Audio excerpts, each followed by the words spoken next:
Hi friends, నేను మీ చంద్రకళను. Welcome to Kalasri Vantillu. ఈరోజు మన యొక్క రెసిపీ వచ్చేసి సాల్ట్ ఆమ్లెట్ అండి.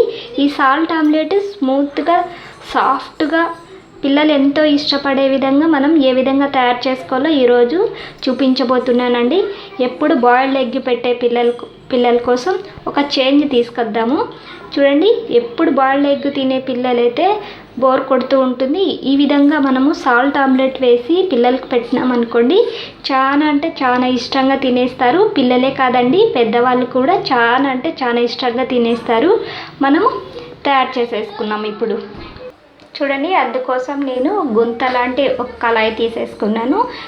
తీసేసుకొని లో ఫ్లేమ్లో అయితే నేను స్టవ్ ఆన్ చేశానండి. ఇది వేడైన తర్వాత చూడండి, కొద్దిగా వేడైంది. ఒక స్పూన్ ఆయిల్ని అయితే నేను తీసేసుకుంటున్నానండి. ఒక స్పూన్ కంటే తక్కువే తీసేసుకుంటున్నాను. చూడండి, ఇలా రౌండ్గా వేసేసుకోవాలి.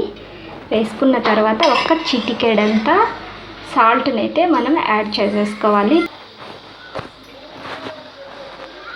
చూడండి, ఒక చిటికెడంత సాల్ట్ని అయితే యాడ్ చేసేస్తున్నాను. నెక్స్ట్ కొంచెం దానికంటే సాల్ట్ కంటే కొంచెం కారం పొడుగున తీసేసుకున్నానండి. ఇప్పుడు నేను ఎగ్ అయితే ఈ విధంగా నేను ఎగ్ను పగలకొట్టి ఒక బౌల్ అయితే తీసేసుకున్నాను. ఇప్పుడు దీంట్లో వేసేస్తున్నాను. చూడండి, చుట్టూ వైట్ ఉంటుందండి, మధ్యలో ఎల్లో ఉంటుంది.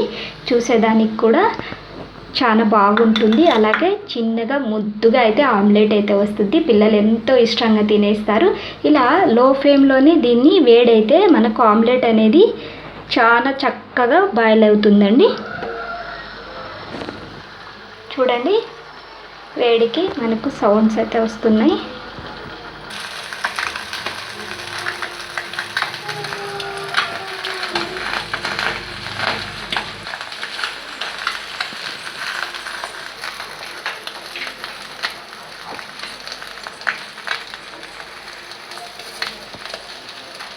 కుక్ అయిందండి. ఇప్పుడు తిరగదిప్పేసుకుందాం.